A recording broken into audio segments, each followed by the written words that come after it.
오늘 우리에게 주시는 하나님의 말씀은 요한일서 2장 18절에서 29절입니다. 아이들아, 지금은 마지막 때라. 적그리스도가 오리라는 말을 너희가 들은 것과 같이 지금도 많은 적그리스도가 일어났으니 그러므로 우리가 마지막 때인 줄 아노라. 그들이 우리에게서 나갔으나 우리에게 속하지 아니하였나니 만일 우리에게 속하였더라면 우리와 함께 거하였으려니와 그들이 나간 것은 다 우리에게 속하지 아니함을 나타내려 함이니라. 너희는 거룩하신 자에게서 기름 부음을 받고 모든 것을 아느니라. 내가 너희에게 쓰는 것은 너희가 진리를 알지 못하기 때문이 아니라 알기 때문이요 또 모든 거짓은 진리에서 나지 않기 때문이라. 거짓말하는 자가 누구냐? 예수께서 그리스도이심을 부인하는 자가 아니냐? 아버지와 아들을 부인하는 그가 적 그리스도니 아들을 부인하는 자에게는 또한 아버지가 없으되 아들을 시인하는 자에게는 아버지도 있느니라. 너희는 처음부터 들은 것을 너희 안에 거하게 하라. 처음부터 들은 것이 너희 안에 거하면 너희가 아들과 아버지 안에 거하리라. 그가 우리에게 약속하신 것은 이것이니 곧 영원한 생명이니라. 너희를 미혹하는 자들에 관하여 내가 이것을 너희에게 썼노라. 너희는 주께 받은 바 기름 부음이 너희 안에 거하나니 아무도 너희를 가르칠 필요가 없고 오직 그의 기름 부음이 모든 것을 너희에게 가르치며 또 참되고 거짓이 없으니 너희를 가르치신 그대로 주 안에 거하라. 자녀들아, 이제 그의 안에 거하라. 이는 주께서 나타내신 바 되면 그가 강림하실 때에 우리로 담대함을 얻어 그 앞에서 부끄럽지 않게 하려 함이라.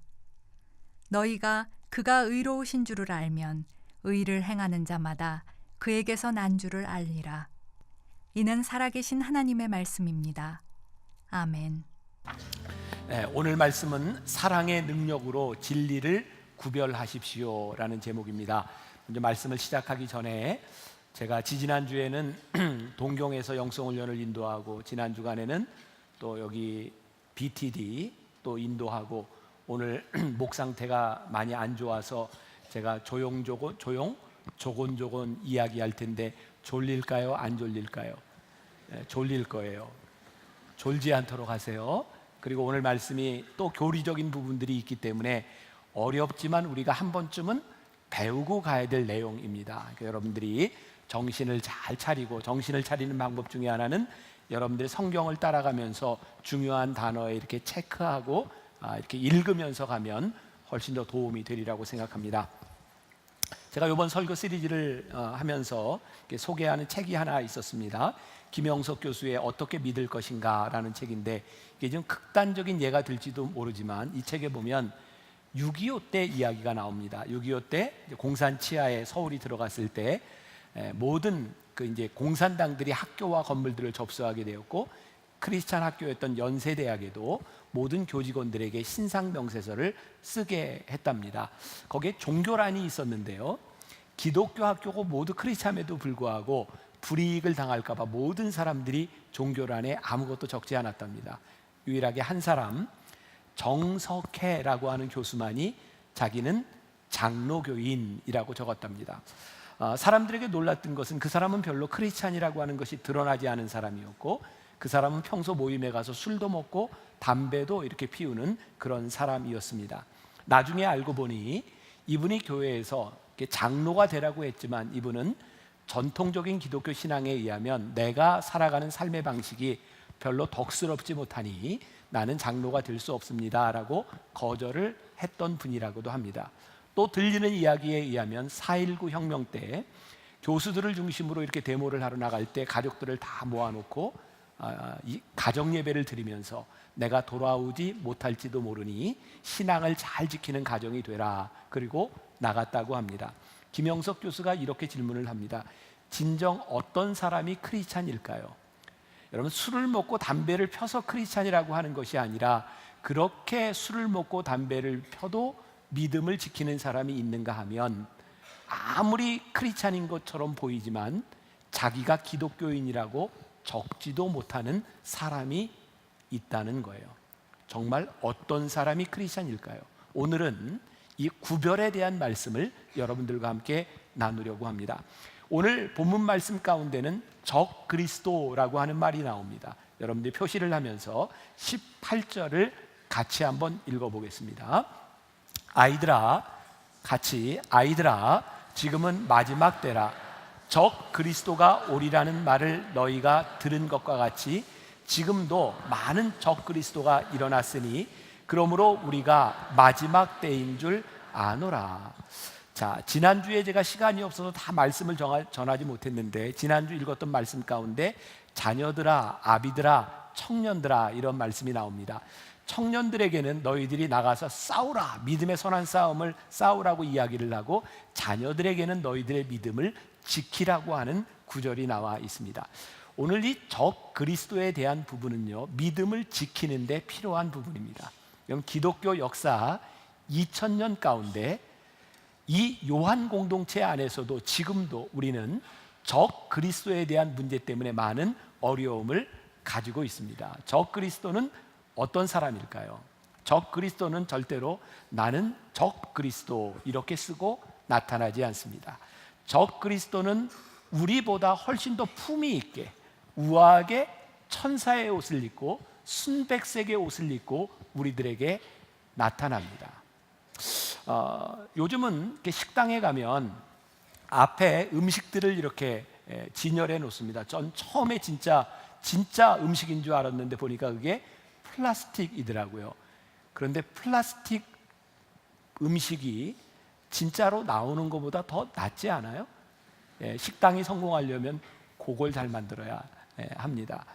여러분들이 이렇게 옷을 사러 갔을 때 늘 뭘 보세요? 옷가게에 보면 마네킹에다가 옷을 입혀놓습니다. 너무나 멋지지만 여러분들이 입으면 절대로 그렇게 보이지 않습니다. 마네킹의 몸매는 넘사벽이죠. 우리가 절대로 넘을 수 없는 몸매의 옷을 입혀놓습니다.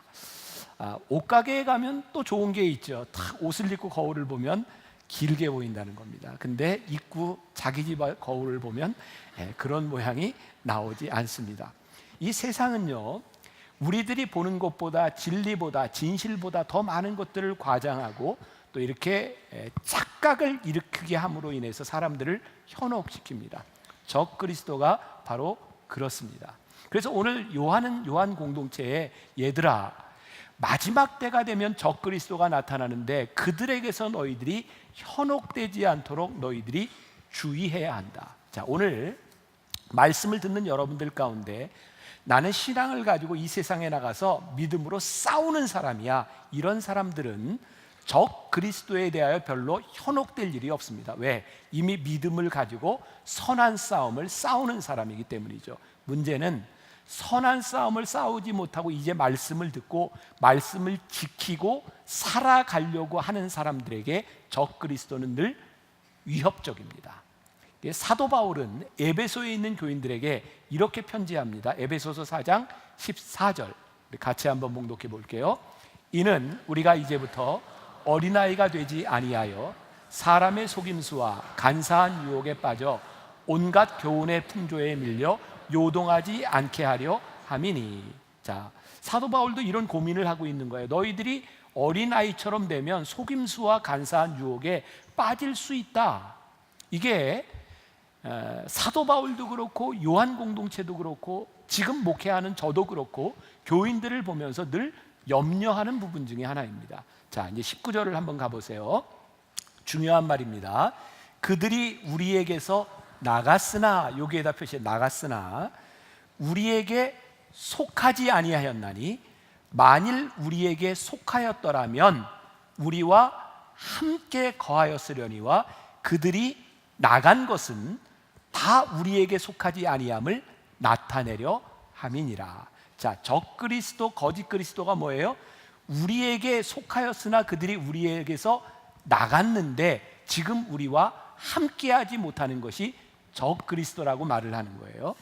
자, 벌써 몇 년 전입니다. 제가 이렇게 설교하는데 신천지에 대한 이야기를 제가 잠깐 했더니 뒤에서 어떤 사람이 기억하시는지 모르겠지만 우리 신천지는 그런 게 아닙니다. 설교 시간에 그래요. 그분을 조용히 드러냈죠. 이렇게 설교에 방해가 되지 않도록. 신천지, 혹시 여러분들 가운데 여기에 신천지가 있다면 여러분들의 정체를 드러내셔도 괜찮습니다. 그리고 그때 제가 그런 얘기했어요. 우리는 신천지 웰컴. 여러분들 오해하지 마세요. 저는 신천지나 여러 이단들이 여기 와서 말씀을 듣다가 그들이 진리를 발견할 수 있다고 믿기 때문에 우리 이단 환영합니다. 자, 이 말 오해하시면 안 돼. 제가 이단이 좋다, 용인한다 이 얘기가 아니라 그들도 진리 가운데 새로워질 수 있다는 거예요. 자, 그럼 여기 신천지를 예를 들어서 제가 말씀할게요. 신천지는 그들의 믿음이 교회에 근거하고 있습니다. 그들은 교회라고 하는 이름으로, 지파라고 하는 이름으로 모이고 있지만 그들이 우리에게서 나갔으나 그들이 우리에게 속하지 않았으므로 우리는 그들을 적그리스도라고 분명히 이야기할 수 있습니다. 여러분, 신천지를 보면서 제가 제일 당황스러운 게 뭔지 아세요? 가끔 제가 그런 얘기를 듣는데 여러분들 보실 거예요. 나갈 때 교회 예배 시간 끝나고 들어올 때 시간에 맞춰 신천지들이 전단지를 돌립니다. 저는 그런 사람들을 보면 교리의 문제를 떠나서 이건 예의가 없는 사람들인 거예요. 어떻게 예배를 드리러 오는 사람들에게 이 교회에서 자기의 교회에 오라고 전단지를 돌릴 수 있습니까? 이건 무슨 의미예요? 너희 교회와 우리 교회는 틀리다 이 말이에요. 그러니 우리 교회로 오라는 거예요. 저는 누구가 이단이다 이것을 정죄하고 싶은 것이 아니라 거짓된 영의 특징은 뭐냐면 너와 우리가 함께 우리는 서로 속하지 않았다라고 주장하는 사람이 있다면 그것은 교회 공동체가 아닌 것이 분명하다는 거예요. 그런데 이 거짓과 이단과 이 속임수의 영들은요, 예수님이 12명의 제자를 데리고 다니셨으나 그 중에 가룟 유다도 예수님을 배신한 것으로 보니 오늘 이 안에 거짓 영들, 잘못된 것이 있는 것은 2000년 교회 역사 가운데 그렇게 특별한 것은 아니다. 그럼 뭐예요? 문제는 뭐예요? 그것을 구별해야 된다는 거예요. 우리들이 현혹되지 않도록 우리들이 구별해야 된다는 거예요. 그러면 우리들이 어떻게 현혹되고 어떻게 적그리스도가 될 수 있는가? 하나님의 진리의 말씀에 근거하지 아니하고 우리들이 자의적으로 내가 맞는 것들, 우리 이단의 특징들은 뭐냐면 성경 가운데서 모든 것을 진리로 받아들이는 것이 아니라 내 마음에 드는 것만을 진리로 인정하는 것이 이단의 특징입니다. 제가 이제 말씀을 이렇게 다 준비를 해놓고 우리 이제 부목사님들과 함께 이제 말씀을 쉐어해요. 그래서 1부 때는 이제 부목사님들이 설교를 할 때도 있는데 제 원고를 가지고 있다가 오늘 일부 설교를 한 목사님이 한 예화를 가지고 왔어요. 실제 우리 교회 와서 강의한 어떤 분이 그런 이야기를 하더래요. 세상에 아직도 그런 사람이 있는지 모르겠어요. 2017년 9월 23일 12시에 보라카이에서 예수님이 재림한다는 이야기를 듣고 아주 큰 교회 교인입니다. 그 교인이 남편이 거기를 가야 되겠다 그랬대요. 근데 아내가 아무리 얘기해도 안 되니 어떤 일이 일어나는가 가서 좀 보자. 그리고 따라갔답니다. 보라카이까지. 근데 밤 12시가 됐는데 재림이 안 되더라는 거예요. 그랬더니 그 재림한다고 하는 목사님이 요 시간은 미국 시간이니 조금 기다립시다. 그래서 이제 그분이 누구에게 카톡 문자를 보냈는데요. 보여주세요. 어제 12시에 휴거 목사가 아무 일도 안 일어나니까 급당황하며 미국 시간 12시라고 해서 하루 더 기다린다네요. 그렇게 말도 안 되는 소리를 하는데 목사 말을 믿더래요. 어떻게 그럴 수 있는지요? 여러분 황당하지 않습니까? 다른 것보다도 아니 어떻게 예수님 재림이 보라카이에 와요? 오면 우리들 모두에게 오는 일이지. 그런데 이런 것들을 주관적 진리로 받아들인다는 거예요. 여러분 신앙이 하나님과 우리들 사이의 개인적인 인격적인 관계인 것은 분명한데 인격적인 관계라고 하는 것이 말씀을 주관적으로 해석해도 된다 이런 차원이 아닙니다. 하나님의 말씀의 진리는 변하지 않는 것이고 우리들 모두에게 받아들여지는 것이에요. 그래서 우리가 교회에서 큐티 훈련을 받아요. 또 하나님의 음성 듣기 훈련을 받아요. 근데 이게 잘못하면 위험해요. 하나님의 말씀을 하나님의 말씀에 근거해서 객관적으로 역사적으로 말씀의 상황 가운데서 이 말씀을 이해하지 아니하고 내 주관적인 상황에 말씀을 맞추고 내 주관적인 상황에 말씀을 가져 들어오기 시작하면 말씀이 왜곡될 수 있어요. 그래서 여러분들이 하나님의 말씀을 잘 배우기 위해서는 여러분들이 말씀에 대한 신학적인 공부들이 어느 정도는 필요한 거예요. 그래서 여러분들이 공부하셔야 돼요. 그래야 우리들이 진리를 지킬 수 있어요. 제가 후반부 결론에 가서 다시 진리에 대한 말씀을 나누게 될 거예요. 제일 무서운 게 뭐냐면 사람들이 자기 확신으로 예수를 믿는 거예요. 여러분, 우리들이 믿음으로 고백하는 것과 자기 확신을 가지고 믿는 것은 다른 차원의 문제입니다. 말씀을 준비하다 제가 본 한 예화인데, 어떤 아파트 7층에 사는 사람이 있는데 그 사람 이름이 공교롭게도 칠수예요. 근데 이 사람이요, 잠을 자는데 꿈속에서 아주 선명하게 7자를 보았어요. 그리고 딱 깼는데 공교롭게도 달력을 보니 오늘이 7월 7일이고 시계가 7시 7분을 지나고 있는 거예요. 이건 분명하다. 그래서 이 사람이 재산을 다 정리해가지고 경마장에 가서 7번 말에다가 다 걸었어요. 그리고 놀라운 일이 일어났어요. 7번 말이 7번째로 들어왔어요. 자, 우리들이요 얼마나 우매한지 아세요? 우리들은 어떤 사인을 보면서 이것이 무슨 사인이다. 여러분, 진리와 말씀에 근거하지 않는 것은 자기 확신과 자기 쇠뇌와 혹은 착각일 수 있는 거예요. 여러분, 하나님의 말씀은요 우리들이 믿음으로 믿는 것인데 맹목적이지 않아요. 이 말씀은 비상식적이지 않아요. 왜? 진리 가운데서 우리들이 말씀을 보기 시작할 때 진리가 우리들에게 말씀하기 때문이에요. 자, 오스왈드 챔버스가 쓴 거룩과 성화라고 하는 책에 이런 문장이 나오는데 참 좋은 문장입니다. 여러분들이 가슴에 새겨두세요. 진리에 대한 교리를 진리로 만들지 않도록 주의하라. 예수님은 내가 곧 진리라고 말씀하셨다. 여러분, 우리들의 보편적 진리, 은혜, 사랑, 우리들에게는 많은 진리의 말씀들이 있습니다. 그런데 그것을 설명하는 것들이 있어요. 그것을 교리라고 얘기합니다. 교리는 조금 다른 방법으로 설명될 수 있어요. 진리가 훼손되지 않는 한. 그런데 우리가 설명하는 방법들, 그 교리를 진리로 믿기 시작하면 그것으로 인하여 분열이 일어나고 다른 사람들을 인정하지 못하는 거예요. 교리가 절대화되기 시작하고 교리를 내가 맞는 것만을 절대화시켜서 이것이다 라고 이야기하는 사람들이 이단으로 빠지는 거예요. 자, 예를 들을게요.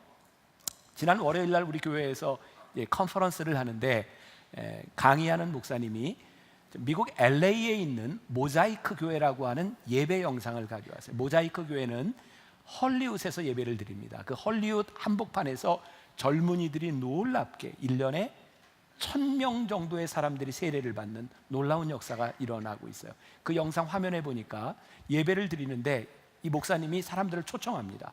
여러분, 세례를 받기를 원하는 사람들은 나오세요. 그랬더니 거기에 수십 명의 젊은이들이 기도하다가 세례를 받겠다고 밖으로 나가요. 참 놀라운 것은 그 미국 땅 헐리우드에서요, 헐리우드 대로에 침례탕을 만들어 놓고 사람들이 보는 곳에서 신앙을 고백하고 거기에서 세례를 받아요. 침례를 받아요. 근데 어떤 사람이 이런 질문을 했어요. 어떤 목사님이, 그래도 되는 겁니까? 우리가 알기에 세례를 받으려면 세례를 신청하고 몇 개월의 교육을 받고 학습을 받고 세례를 받는데 그렇게 막 세례를 줘도 되는 겁니까? 제가 이렇게 대답을 했어요. 제 머릿속에 딱 떠오르는 게 사도행전 8장에 있는 빌립이 성령을 따라 광야로 나갔을 때에 거기에서 에디오피아 내시를 만나죠. 그가 수레에 같이 타서 말씀을 전하기 시작할 때 에디오피아 내시가 말씀을 깨닫고 마음이 뜨거워지면서 내려가지고 내가 오늘 여기에서 세례를 받는데 무슨 꺼리낌이 있으리요? 라고 하면서 거기에서 세례를 줘요. 뿐만 아니라 사도 바울도 보니까 가서 복음을 전하다가 성령이 임하면 거기에서 세례를 줬어요. 자, 여러분 오해하지 마시고 이걸 구별을 하실 수 있어야 돼요.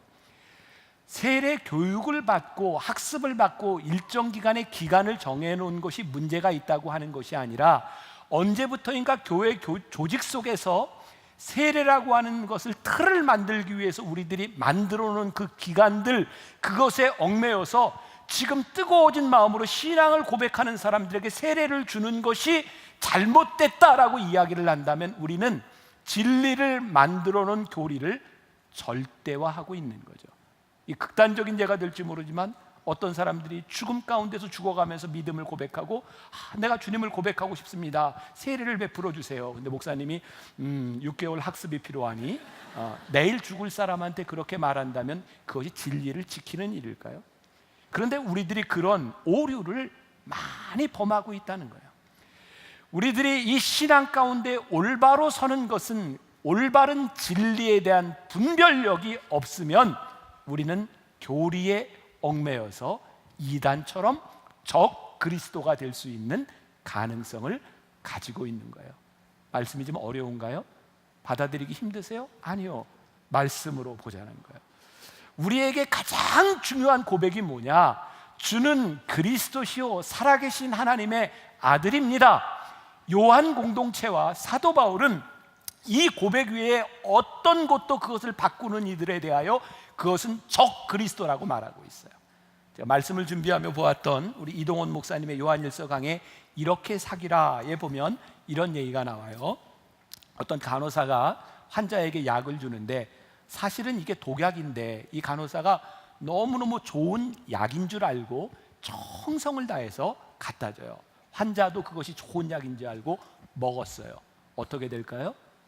죽는 겁니다. 여러분, 우리 이단이 무서운 게 뭔지 아세요? 적 그리스도가 무서운 게 뭔지 아세요? 우리들에게 잘못된 확신이 돼서 그 잘못된 확신을 가지고 믿는데 그것이 진리가 아니면 이것은 위험한 거예요. 자, 오늘 말씀 가운데 거짓말하는 사람들이 어떤 사람인가 조금 더 구체적으로 이야기한다면 하나됨을 방해하는 자, 인정하지 않는 자가 거짓된 자예요. 이 요한 공동체가 있던 이 시대에 그 AD 1세기, 2세기 경에는요 성경책이 없었어요.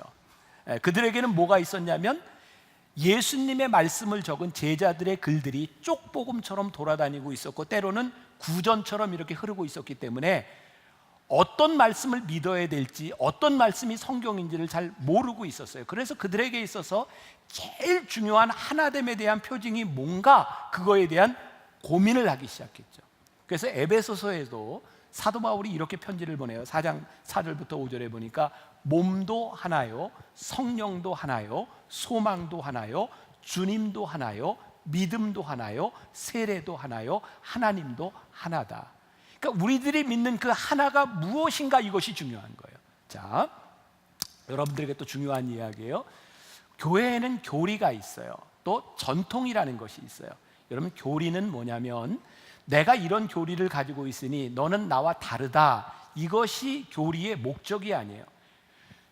초기 교회에서 교리를 만든 이유는 이렇게 교리라고 하는 선을 만들어 놓고 이 안에 있으면 우리는 동일한 공동체입니다 라고 하는 의미였어요. 우리가 지금 캐톨릭이라고 하는 말이 있죠. 그게 본래 뜻은 뭐냐면 유니버셜 처치예요. 뭐냐면 보편적 교회인 거예요. 그러니까 그 당시에 예수를 믿던 사람들에게 제일 큰 고민과 제일 큰 숙제가 뭐였냐면 여기저기 공동체가 생기면서 우리들이 하나인 것을 어떻게 증명할 수 있는가. 그래서 그때 만든 것이 뭐냐면 사도신경이에요. 사도신경. 여러분, 성경에는 사도신경이 없어요. 그러니까 우리들의 사도신경을 고백하는 것은 성경에 있는 것이 아니라 당시 하나님을 믿고 예수를 믿던 사람들이 이것이 우리의 신앙이니 이 신앙을 고백하는 사람들은 우리가 전부 하나입니다라는 거예요. 그러니까 지금 우리가 이 시대를 지나가면서 많은 교회들이 있잖아요. 우리들이 누군가에게 당신은 우리와 함께 예배의 형식이 틀리고 교단이 틀리니 당신은 우리와 다른 사람입니다를 주장하려고 하는 것이 아니라 우리가 이렇게 다름에도 불구하고 동일한 고백이 있는데 전능하사 천지를 만드신 하나님 아버지와 우리를 구원하기 위해서 이 땅에 오셔서 죽으시고 부활하신 예수님과 지금도 우리와 함께 하셔서 우리들에게 교통하시는 성령님을 믿는 공동체는 하나입니다. 이게 교회가 가지고자 했던 굉장히 중요한 의미였어요. 자, 여러분 여호와의 증인 예를 하나 더 들어볼게요. 여러분 여호와의 증인을 만나보셨어요? 그 사람들의 문제는 뭔지 아세요? 여호와의 증인은요 꼭 어떤 집에 찾아오냐면 교패 붙은 집에 찾아온다는 거예요. 그리고 그 사람들이 뭐라고 얘기하냐면 여러분들에게 성경을 알려드리겠다고 공부하자 그래요. 참 신기하죠. 같이 예배드리자고 하면 예배하지 않습니다. 찬양하지 않습니다. 그들은 자기들이 알고 있는 성경을 가르쳐 주겠다고 말합니다. 자, 여러분들에게 또 중요한 이야기. 여러분들 주변에 누군가 성경 말씀을 잘 가르쳐 줄 테니 갑시다 라고 하는 사람이 있으면 100%는 아니지만 8, 90%는 이단일 확률이 많습니다. 조심하세요. 아무나 끌고 가지 마세요. 말씀을 배우는데 저기에 가면 특별한 말씀이 있습니다 라고 이야기하는 것 자체가 그것은 잘못된 거예요. 물론 잘 가르칠 수도 있고 못 가르칠 수도 있지만 초대교회부터 정말 고민했던 것은 뭐냐면 우리들이 동일한 고백을 가지고 있음으로 인하여 다르지만 우리는 하나입니다. 그래서 오늘 우리가 만나교회에서 예배하고 여기에서 성경 공부를 하고 신앙생활하는 것이 귀한 것만큼 다른 교회 공동체에서 일어나고 있는 신앙을 우리들이 존중할 수 있어야 돼요. 그래서 우리는 하나입니다라고 말할 수 있어야 되는 거예요. 자, 지금부터 제가 얘기하는 건 아주 어려운 얘기인데 신학적인 논쟁인데 한 번쯤은 여러분들이 짚고 넘어가야 될 것 같아요. 자, 다 눈을 반짝반짝 저를 보셔야 돼요. 이거 어려운 얘기예요. 제가 이런 얘기를 잘 하지 않습니다. 근데 한 번쯤은 초대교회에 아주 중요한 논쟁이 있었어요. 논쟁의 중심은 뭐냐면 예수님을 어떻게 고백하느냐예요. 자, 성경에서 예수님은 어떻게 고백? 주는 그리스도시요 살아계신 하나님의 아들입니다. 이 말 가운데는 예수님은 하나님이시요 우리의 구원자시요 그렇지만 하나님의 아들입니다 라는 거예요. 그런데 이게 잘 안 믿어지는 거예요. 이거를 좀 믿기 위해서 어떻게 교리를 이렇게 변형을 시켰냐면 이건 잊어버리셔도 돼요. 아리우스주의자라는 사람이 있어요. 아리우스주의자. 그 사람들은 뭘 주장했냐면 예수님은 하나님일 수 없다는 거예요. 예수님은 피조물, 그냥 하나님의 아들로 피조물이라는 거예요.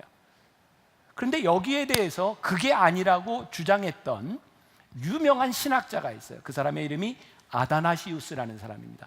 잊어버려도 괜찮아요. 제가 그냥 잘난 척하는 겁니다. 아다나시우스 굉장히 중요한 사람이에요. 아다나시우스와 아리우스와의 논쟁을 통해서 기독교 교리가 확립이 됩니다.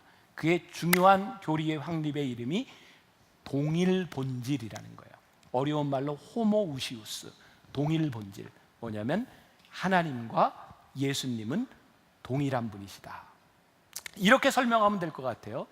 하나님과 예수님은 본질적으로 한 분이시지만 관계적으로 아버지와 아들이라고 하는 관계를 가지고 있지만 본질적으로는 한 분이십니다. 이 동일 본질에서 우리들의 구원론이 나오는 거예요. 하나님이신 예수님께서 이 땅 위에 오셔서 인간의 몸을 입고 죽으셨기 때문에 그 죄를 대속하셨어요. 그래서 인간의 몸을 입고 오실 수밖에 없었지만 죄를 해결하기 위해서는 죄 없으신 분, 신성을 가져야 되는 거예요. 그래서 동일 본질이라고 하는 교리가 너무너무 중요한 거예요. 그런데 예수님의 신성을 부인해요. 왜 신성을 부인할까요? 신성을 부인하고 나면 예수님을 믿는 게 좀 쉬워져요. 하나님을 믿고 예수님은 신이 아니다. 단지 그분은 인격적으로 훌륭한 분이니 우리가 하나님을 믿고 그분을 인격적으로 따르자라고 신성을 부인하는 이단들이 생겨났어요. 또 어떤 이단들이 생겨났냐면 어떻게 하나님이 인간의 몸을 입을 수 있느냐, 그냥 예수님은 온전히 하나님이시다라고 하면서 예수님의 인성을 부인하는 또 이단들이 생겨났어요. 여러분, 예수님의 인성을 부인하고 신성만을 주장하면 두 가지로 흐르게 됩니다. 하나는 쾌락주의예요. 왜? 영혼과 육체를 완전히 분리해서 생각하기 때문에 우리의 영혼이 구원받았으니 우리의 육체는 어떻게 해도 돼. 그래서 예수를 믿으면서 구원받았으니 마음대로 육체를 사용하는 쾌락주의에 빠져요. 또 인성을 부인하며 우리의 인성은 나쁜 것이니 금욕하고 절제해야 된다라고 하는 것 때문에 수도원 운동으로 하거나 아니면 금욕주의로 흐르게 돼요. 그래서 극단적으로 갑니다. 그래서 요한 공동체가 요한이 고민했던 것 중에 하나가 뭐냐면 이렇게 예수 그리스도의 아들됨과 아버지됨을 부인하는 자들로 인하여 구원론의 문제가 생기고 하나님을 잘 믿지 못하는 자들에 대하여 오늘 요한 공동체는 우리들에게 심각하게 이야기하고 있는 거예요. 자, 오늘 이 말씀이 좀 어렵다고 생각하는 분은 여러분들에게 좋은 인터넷이라고 하는 도구가 있어서 다시 한번 들을 수 있어요. 여러분, 이거 아주 굉장히 중요한 이야기입니다. 이것을 이해하지 못하면 여호와 증인들이 이야기하는 예수님의 인성을 부인하는 부분들 우리들이 쉽게 빠져요. 이게 동일 본질이라고 하는 것, 복음의 핵심인 거죠. 이게 사도 바울이 고민했던 게 있는 거예요. 사도행전 20장 29절과 30절에 보면 내가 떠난 후에 사나운 이리가 여러분들에게 들어와서 그 양떼를 아끼지 아니하며 또한 여러분 중에서도 제자들을 끌어 자기를 따르게 하려고 어그러진 말을 하는 사람들이 일어날 줄을 내가 아노라. 그러니까 사도 바울도 고민했고 요한도 고민했던 것이 있는데 그들이 처음 받았던 복음과 말씀을 자꾸 변형시켜서 사람들로 하여금 미혹되게 하는 사람들이 있는 거예요. 요한 일서를 쭉 보면 요한이 계속해서 말씀합니다. 하나님은 이런 분이시다. 하나님은 빛이시다. 하나님은 사랑이시다. 하나님을 사랑함으로 우리들이 형제와 자매를 사랑함으로 우리가 하나님을 사랑하는 줄 너희들이 알게 될 것이다. 이것을 계속해서 이야기하고 있는 거죠. 그리고 궁극적인 오늘 말씀의 목적이 28절에 나와 있어요. 28절. 자, 같이 보세요. 28절. 자, 시작. 자녀들아, 이제 그의 안에 거하라. 이는 주께서 나타내신 바 되면 그가 강림하실 때에 우리로 담대함을 얻어 그 앞에서 부끄럽지 않게 하려 함이라. 자, 여기 여러분 하이라이트를 하세요. 부끄럽지 않게 하려 함이라. 여기에 요한의 제가 생각할 땐 이 오늘 본문의 목적이 있는 거예요. 두 가지입니다. 적 그리스도가 있을 뿐만 아니라 분명한 것은 예수 그리스도의 강림이 있어요. 적 그리스도 때문에 우리들이 신앙을 잃어버리는 것도 참 문제이고요, 예수님께서 강림하셨을 때 우리들이 부끄러움 당하는 것도 문제예요. 여기에 강림하신 때라고 나오는데 여러분 원어에 보면 여기에 정관사가 붙어 있지 않아요. 그건 무슨 얘기예요? 정해진 때가 아니라 언제 올지 모르는 거죠. 우리 신앙의 문제는요, 이단들의 가장 큰 문제는 뭐냐면 이 종말론을 이야기함으로 인하여 정말 우리들이 알아야 될 종말론을 놓치게 했다는 거예요. 여러분, 설교자가 종말에 대한 설교를 하면 왠지 이단스럽지 않아요? 이유는 뭘까요? 이단들이 되게 종말을 가지고 사람들을 현혹했기 때문입니다. 그런데 성경에서 아주 중요한 사상이 종말 사상입니다. 그래서 초대교회 사람들은 서로 인사를 할 때 어떻게 인사를 했어요? 손을 들고 마라나타. 이게 무슨 말일까요? 주여 어서 오시옵소서. 마라나타, 주여 어서 오시옵소서. 그들은 그들의 삶 가운데 종말을 기대하고 살았고 종말을 기대하며 그들은 긴장감 가운데 살았어요. 왜? 예수께서 강림하실 때 우리들이 부끄러움을 당하지 않도록 이 세상 가운데서 주님의 오심을 예비하고 준비하며 종말 의식을 가지고 살았단 말이에요. 우리가 언제 죽을지 몰라요. 예수님이 언제 오실지 몰라요. 그래서 적 그리스도와 이 세상에 대하여 우리들이 타협하지 않도록, 가짜에 넘어가지 않도록 긴장하며 살아가도록 만드는 것이 종말 의식이에요. 아주 중요한 거죠. 자, 말씀을 보면서 제가 이제 보았던 글 중에 하나인데, 여러분들 사이렌이라고 하는 말이, 사이렌 소리, 이게 본래 세이렌이라고 하는 히랍의 그런 신화에서부터 유래한 말입니다. 이 세이렌이라고 하는 그 인물은, 한 사진을 한번 보여줘 보세요.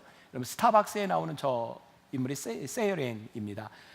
아름다운 얼굴을 하고 몸은 독수리의 몸을 가졌는데요, 세이렌은요 아주 예쁜 아름다운 소리를 내서 바다에 이렇게 지나가는 배들이, 선원들이 그 소리를 들으면 바다에 빠지든지 거길 따라가다가 암초에 좌절돼서 다 죽습니다. 그 신화에 나오는 얘기예요. 그 중에 오디세이가 전쟁에서 이기고 이제 자기 고향으로 들어갈 때에 그 세이렌을 어떻게 지나갈 것이냐, 그래서 선원들에게 다 귀마개를 하라고 하고 자기는 거기에 빠져들지 않도록 자기를 묶으라고 합니다. 그래서 꽁꽁 묶어서 세이렌들이 유혹하는데 넘어가지 않습니다. 그래서 세이렌들이 자존심 상해서 집단으로 자살을 하죠. 또 하나의 세이렌의 이야기는 오르페우스라고 하는, 음악을 아주 잘하는 신화에 나오는 이야기죠. 이 오르페우스는 세이렌들이 아름다운 소리를 내니까 더 아름다운 음악으로 세이렌의 소리를 이깁니다. 세이렌들이 또 자존심 상해 집단으로 자살을 하죠. 제가 왜 이야기를 하는가? 우리가 이 세상에서 적 그리스도로부터 이길 수 있는 것은 두 가지 방법이라고 생각해요. 하나는 우리들의 신앙을 굳게 붙잡아 매든지, 하나는 이 세상을 이길 수 있는 믿음과 신앙의 아름다움으로 이 적 그리스도를 극복하는 일이에요.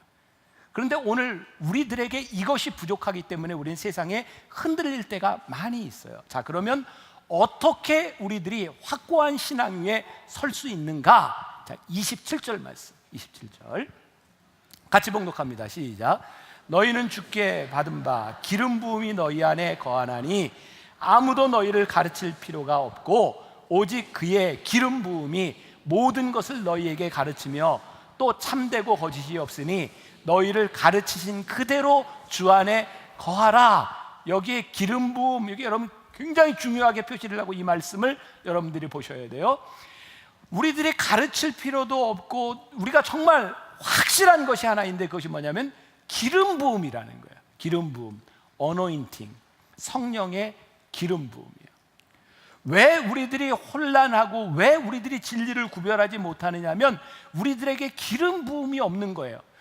주님께서 약속하셨고 성경에서 약속하신 것이 요한복음 14장에도 이야기하잖아요. 성령께서, 우리들의 보혜사 성령님이 오시면 너희들에게 모든 것을 생각나게 하고 모든 것을 가르치시리라고 말씀하셨는데 우리들의 성령의 인도하심이 없으니까 분별이 되지 않는 거예요.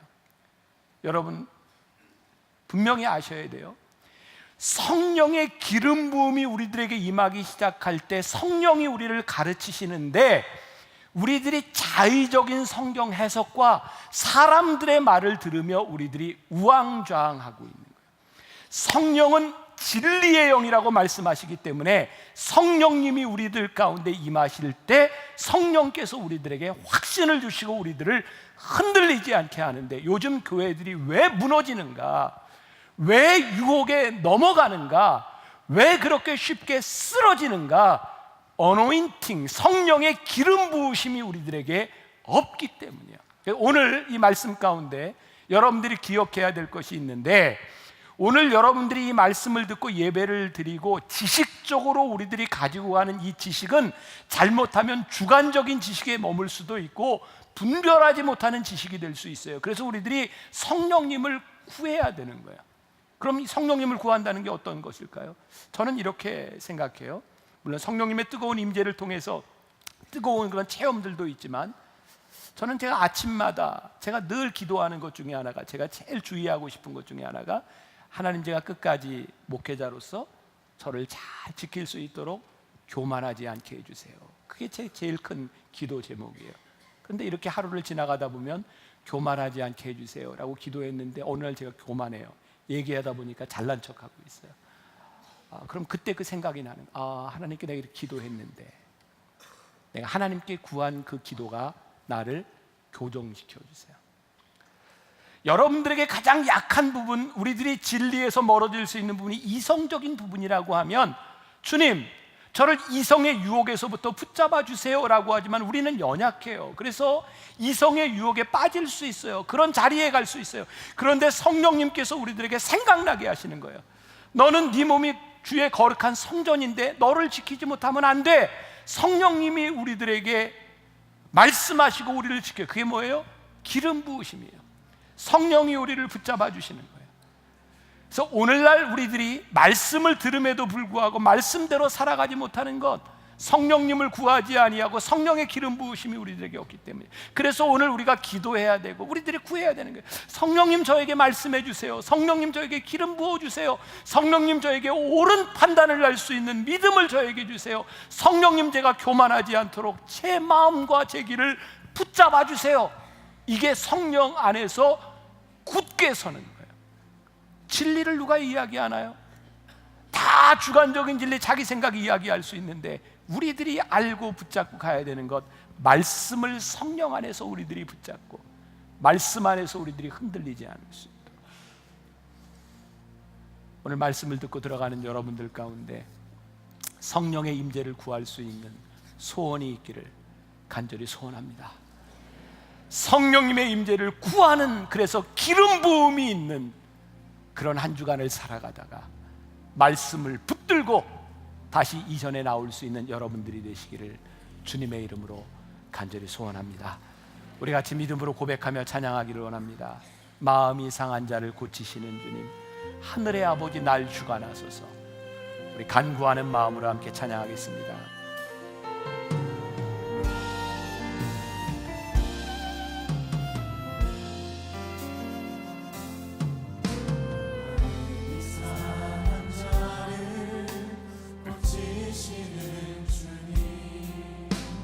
하늘의 아버지 날 주관하소서. 주의 길로 인도하사 자유케 하소서. 새 일 행하사 꿈케 하소서. 의의 주이고 목이 성령의 기름 부으소서. 의의 주이고 목이 마르니 내 잔을 채워 주소서. 성령으로 채우사. 주님, 우리가 간구하는 것이 있습니다. 주님, 우리가 기도하는 것이 성령으로 우리를 채우사 주의 임재 가운데 진리 안에 살아가기를 소원합니다. 성령의 임재 가운데 우리들이 분별하며 살아갈 수 있기를 간절히 소원합니다. 성령의 임재 가운데 주와 함께 살아가기를 소원하는 마음이 있습니다. 주님, 우리와 함께 하시며 하나님을 붙잡아주세요.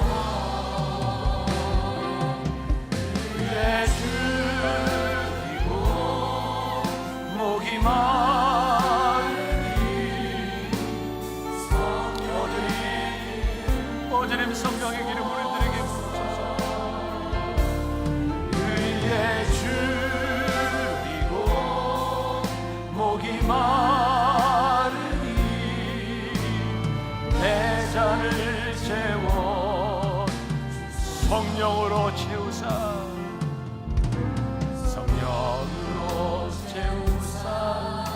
주보게 하소서. 주의 임재 속에 은혜하게 하소서.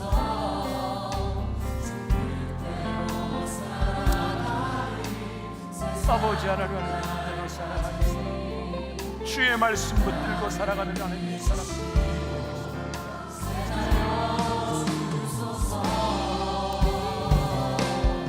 의의 주이고 목이 우리 함께 일어나 찬양합시다. 성령의 기름 부으소서. 주님, 우리가 의의 주이고 목이 말라 주님 앞에 간절히 소원하며 기도합니다. 성령의 기름 우리들에게 채워주소서. 성령님이 함께 의의 주이고 의의 주이고 목이 마르니 성령의 기름 부으소서. 의의 주이고 목이 마르니